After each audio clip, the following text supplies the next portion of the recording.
भोजला कांड में झांसी से बड़ी अपडेट। सुबह सुबह पुलिस की हत्यारोपियों से मुठभेड़ हुई है। हत्यारोपियों ने झांसी पुलिस टीम पर फायर झोंके हैं। ये बड़ी अपडेट। जवाब में पुलिस टीम ने भी गोलियां चलाई हैं। मुठभेड़ में हत्या के 2 आरोपियों को गोली लगी है। पुलिस ने दोनों को गिरफ्तार करके अस्पताल में भर्ती कराया है। तस्वीरें सामने आई हैं। झांसी के भोजला कांड में सुबह सुबह पुलिस की हत्यारोपियों के साथ मुठभेड़ हुई है। हत्यारोपियों ने झांसी पुलिस टीम पर गोलियां झोंकी हैं। जवाब में पुलिस टीम ने भी गोलियां चलाई हैं। मुठभेड़ में हत्या के 2 आरोपियों को गोली लगी है। और इस पूरे घटनाक्रम में ज़्यादा जानकारी के लिए हमारे साथ संवाददाता भारत नामदेव जुड़ रहे हैं। भारत, क्या कुछ अपडेट है? सुबह सुबह भोजला कांड में पुलिस टीम की मुठभेड़ हुई है। देखिए आशुतोष, बिल्कुल मैं आपको बता दूं कि जिस तरीके से तड़के सुबह झांसी में पुलिस और बदमाशों के बीच मुठभेड़ हुई है, वही हत्या आरोपी है जो भोजला कांड में शामिल थे। पुलिस का यह दावा है कि यह लोग जो है लगातार फरार चल रहे थे और कहीं ना कहीं जो डेली रूटीन का सामान है वह लेने के लिए गांव आते थे। और पुलिस को मुखबिर की जब सूचना मिली तो पुलिस ने इनकी घेराबंदी की और घेराबंदी के दौरान जैसे ही इन्होंने पुलिस टीम को देखा तो फायरिंग शुरू कर दी और ताबड़तोड़ वहां गोलियां चली। पुलिस ने जवाबी कार्रवाई की तो कहीं ना कहीं दोनों बदमाशों के पैरों में गोली लगी है और इनको हॉस्पिटलाइज कराया गया है। आज जी, अभी कितने आरोपी बाकी हैं? जी बिल्कुल आशुतोष, मैं आपको बता दूं कि इस पूरे मामले से जुड़ा जो मुख्य आरोपी है वह अभी फरार चल रहा है। इससे पहले पुलिस ने इस पूरे मामले में ताबड़तोड़ कार्रवाई करते हुए पहले 3 लोगों को गिरफ्तार किया, उसके बाद 4 लोगों को भी जेल भेजा था, जिसमें 2 महिलाएं भी शामिल थी।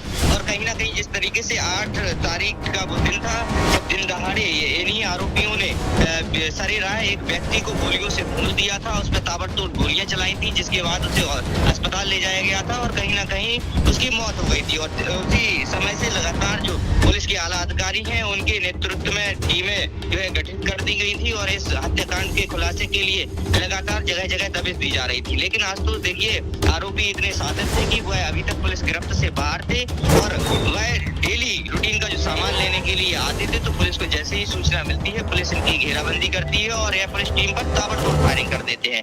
और इसी दौरान पुलिस की जवाबी कार्रवाई में इन दोनों बदमाशों के पैर में गोली लगती है। कहीं ना कहीं यह हत्या आरोपियों को अब हॉस्पिटलाइज कराने के बाद इनको जेल भेजा जाएगा। जी आशुतोष, लेकिन अभी भी सवाल ये है कि मुख्य आरोपी 8 दिन हो गए हैं, 8 दिन बाद भी फरार चल रहा है।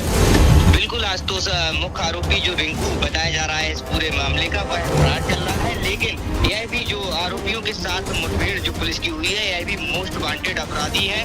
और देखिए इनमें आपको बता दूं कि जो अशोक और गुल्लू है इस पर पहले से ही 2 मुकदमे दर्ज हैं, जबकि भमर सिंह जो है उसको भी गोली लगी है इस पूरे मामले में। जी आशुतोष, 2 आरोपियों को आज पुलिस ने मुठभेड़ में गिरफ्तार कर लिया है। एक का आपराधिक इतिहास है जबकि दूसरे पर भी गोली लगी है, दूसरे को भी गोली लगी है।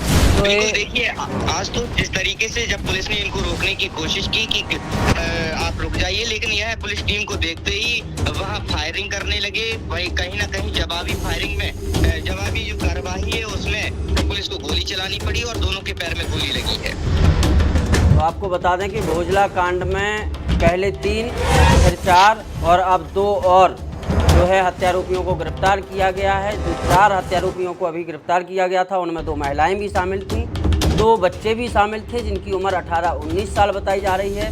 वहीं 19 साल के इंद्रजीत को लेकर इंद्रजीत के परिवार ने यह भी दावा किया था कि उसकी उम्र 17 साल कुछ महीने है, जिसको पुलिस ने गिरफ्तार किया है। यह भी आरोप लगाए गए थे। वह उस समय स्कूल में था, यह भी परिवार की तरफ से कहा गया था भारत। लेकिन अब पुलिस ने इसमें 2 और को गिरफ्तार कर लिया है, मुख्य आरोपी बचा हुआ है। बिल्कुल आज तो जैसा आपने जिक्र किया कि जो एक युवक है उसको गिरफ्तार किया है पुलिस ने, लेकिन उसके परिवार का जो दावा है आज तो सुंदरी वार्ता से जो परिवार की बात हुई उसमें परिवार का कहना है कि वह उस समय विद्यालय गया हुआ था। वह भानु देवी गोयल स्कूल में पढ़ता है, वह स्कूल में था, लेकिन कहीं ना कहीं जो लोग हैं उन्होंने एफआईआर में नाम उसका लिखा दिया है, इस वजह से पुलिस ने गिरफ्तारी की। हालांकि अब इस पूरे मामले में जो परिवारजन है वह अधिकारियों के पास पहुंचे, आला अधिकारियों से गुहार लगाई है कि इस पूरे मामले की निष्पक्ष जांच होनी चाहिए, क्योंकि जो युवक है उसका भविष्य बर्बाद ना हो। अब इस पूरे मामले में जो आला अधिकारियों के पास शिकायत पहुंची है, प्रार्थना पत्र पहुंचा है, उस आधार पर जो जांच की जा रही है। आपको बहुत बहुत शुक्रिया भारत तमाम जानकारी देने के लिए। तो ये भोजला कांड में अब तक का बड़ा अपडेट सामने आया है, जिसमें झांसी पुलिस की सुबह सुबह हत्यारोपियों से मुठभेड़ हुई। मुठभेड़ में दोनों तरफ से गोलियां चली। इसके बाद 2 हत्यारोपियों को गिरफ्तार कर लिया गया है। अब तक भोजला हत्याकांड में 9 आरोपियों को गिरफ्तार कर लिया गया है। एक मुख्य आरोपी रिंकू सिंह अभी पुलिस की रडार से दूर बताया जा रहा है। पुलिस के अफसरों का दावा है कि जल्दी मुख्य आरोपी को भी गिरफ्तार कर लिया जाएगा। उधर इस पूरे घटनाक्रम पर झांसी के एसपी सिटी ज्ञानेंद्र सिंह का भी बयान सामने आया है। दिनांक 8/9/2025 को भोजला गांव के रहने वाले अरविंद यादव की हत्या उन्हीं के गांव के अपराधियों के द्वारा कर दी गई थी। इस संबंध में थाना सीपरी बाजार पर उचित धाराओं में अभियोग पंजीकृत कर लिया गया था। वरिष्ठ पुलिस अधीक्षक महोदय द्वारा अपराधियों की गिरफ्तारी हेतु टीमें लगाई गई थी। कुल 7 अपराधियों को पूर्व में ही गिरफ्तार कर जेल भेजा जा चुका है। आज थाना प्रभारी सीपरी बाजार तथा स्वाट टीम प्रभारी को सूचना मिली थी कि कुल्लू उर्फ अशोक तथा भंवर सिंह, जो इन अपराधियों को संरक्षण दिए हुए हैं, ये भोजला गांव अपना डेली यूज का सामान लेने हेतु जाने वाले हैं। इस सूचना पर भरारी फार्म के पीछे पुलिया के पास इन अपराधियों की घेराबंदी की गई, तो अपने को पुलिस टीम से घिरता हुआ देख इन्होंने जान मारने की नीयत से फायर कर दिया। काउंटर अटैक में इन दोनों अपराधियों को गोली लगी है।